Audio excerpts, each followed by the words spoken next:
En tiempos de incertidumbre económica, la gente se vuelve creativa. En una situación compleja como la que vivimos actualmente, donde las economías de los países colapsan con el pasar de los días, donde las tasas de desempleo no hacen sino aumentar, las personas deben salir de su zona de confort, deben tomar la iniciativa y conseguir salir adelante en sus vidas. La frase del sano espíritu empresarial nos dice claramente, cuando la situación se pone difícil, los valientes sacan lo mejor de sí. Esto sucede principalmente porque mientras hay bonanza económica, aunque solo por un pequeño lapso de tiempo, las personas consiguen una falsa sensación de seguridad, bien sea los empleados o por la seguridad estatal, creen tener todo bajo control y simplemente están dentro de una burbuja que en cualquier momento puede estallar y que muchas veces lleva a la quiebra. Esto les da la sensación de tener el estómago o la barriga llena y no buscan fuentes de crecimiento económico reales, sino simplemente se limitan a ingresos alternativos. Pero para los tiempos que vivimos, donde la situación laboral es insegura y precaria, el costo de la vida se ha disparado y todo el mundo está preocupado por lo que vendrá. Existimos millones de personas reevaluando la situación financiera con mucha seriedad. Históricamente, desde el seno de nuestros hogares, se nos ha adoctrinado para creer que la fórmula del éxito es estudiar mucho desde pequeño, hasta la mayoría de edad, para luego ser un profesional y conseguir un empleo, ganar un sueldo y conseguir llegar hasta la edad adulta para pensionarnos. Esta, a pesar de que esta es una idea que no tiene nada de malo, es una idea excelente, pues muestra un lineamiento que tradicionalmente han traído todos los hogares. Esta no es una idea mala, nuestros padres han crecido con ella, se han lineado bajo esa doctrina.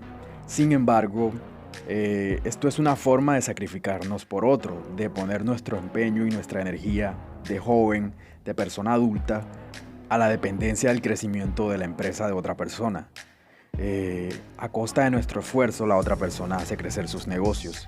Sin embargo, a nosotros simplemente nos alcanza para cubrir las deudas, para pagar los servicios de nuestro hogar, para mantener una familia, pero muy poco más, por lo que no nos permite llevar una vida plena al sueldo. Este tema de los empleos es un tema muy complejo. En el tiempo en el que vivimos, no son estables ni mucho menos duraderos. Por el contrario, son volátiles, son empleos de corta duración y con un elevado nivel de incertidumbre. Desde la era industrial, los gobiernos han dado forma al sistema mediante el cual nuestros padres nos han hecho crecer, que es el sistema prusiano. Y hasta la fecha, ese es el modelo que vemos en la mayoría de escuelas occidentales en el mundo. ¿O alguna vez te has preguntado de dónde surgió la idea de la jubilación a los 65 años?